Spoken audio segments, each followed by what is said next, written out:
Good morning. This is John from the Springs Mennonite Church. And I'm here today, starting a second week, talking about the greatness of God. Now, I've already shared some thoughts about that. Perhaps I've gotten you thinking a little bit. But today I want to focus on something a little bit different. It comes from the book of Galatians, chapter 2, and beginning with verse 20. And here's what it says. My old self has been crucified with Christ. It is no longer I who live, but Christ who lives in me. So I live in this earthly body by trusting in the Son of God, who loved me and gave himself for me. I do not treat the grace of God as meaningless. Paul here is talking about living. Now, it's not surprising. Awful lot of the Bible talks about living. In fact, I remember hearing a long time ago, the Bible is, quote, the manufacturer's handbook, unquote. You see, if we want to know what to do, the Bible's going to give us an answer. Now, granted, it doesn't talk about every possible thing. It doesn't talk about bots on the internet, and it doesn't talk about passwords. But it talks about a lot of stuff that's needed for living. And so here, we talks about the greatness of God in doing something. And what is the something? He said, well, my old self has been crucified with Christ. Now think about that for a minute. I'm still here. You're still here. If you're listening to me, I mean, assuming we're not dead yet. And crucifixion kills you. So how am I crucified and still alive?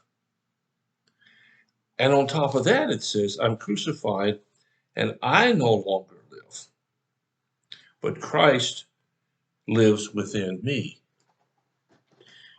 Now, we're not talking about some kind of alien uh, taking over of your body. No zombies here, folks. Sorry. You're going to have to find them somewhere else. But we're talking about God's ability to give you life in the midst of having life. See, we all have life. We're all alive. Might have a good life, might have a bad life, might have a happy one, might have a joyful one, might have a sad one. Who knows? You know, as you get older and older, you wonder, what did I do with this life that I was given? But here it says the way to live is to allow God to crucify you and restore you with something else. Now, there's nothing else that I know of can even come close to doing something like that. It says here that while I'm still walking around, God has the ability to crucify me and give me life in another fashion. So what does that mean?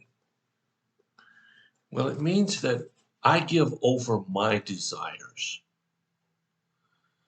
God is big enough to take all of my garbage and turn it into something really special. Now, we're not talking about repurposing here.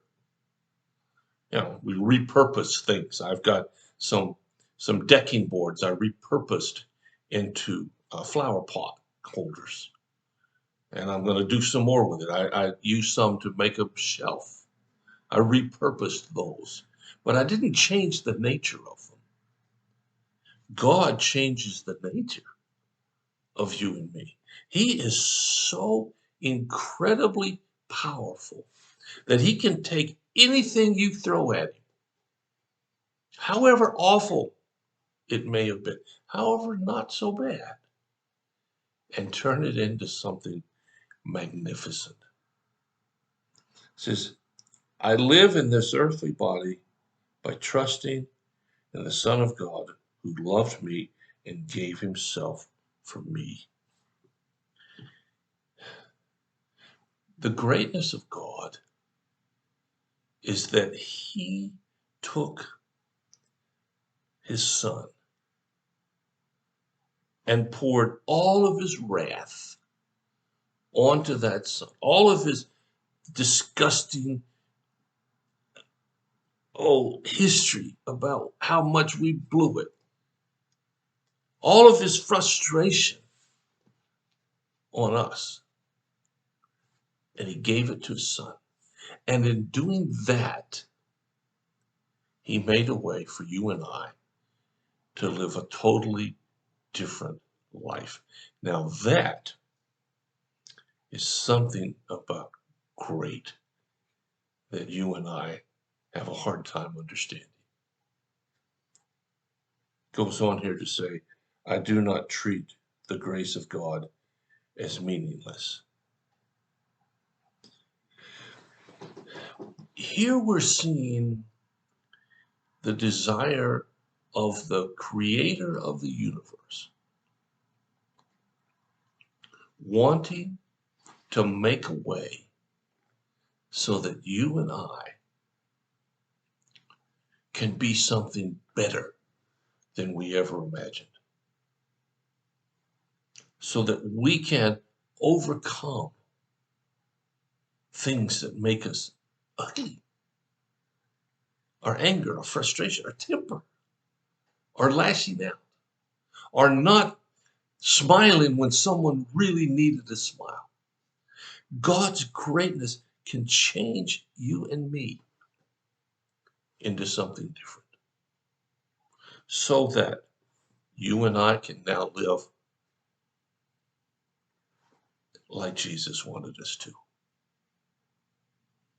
Oh, yeah, don't forget, you're not going to be perfect,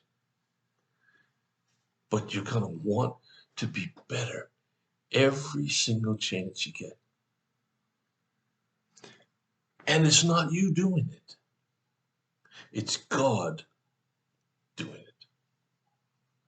Now, I don't know about you, but I think that's pretty great. And so we're going to talk some more this week about that. If you have a need or a prayer concern, let us know, please. We'll do whatever we can as fast as we can to help meet your need. Until tomorrow, when I'll be back with some more thoughts, I'd like for you to think about how much have you allowed God to change you? Well, thanks for listening. Like I said, I'll be back tomorrow. God bless you.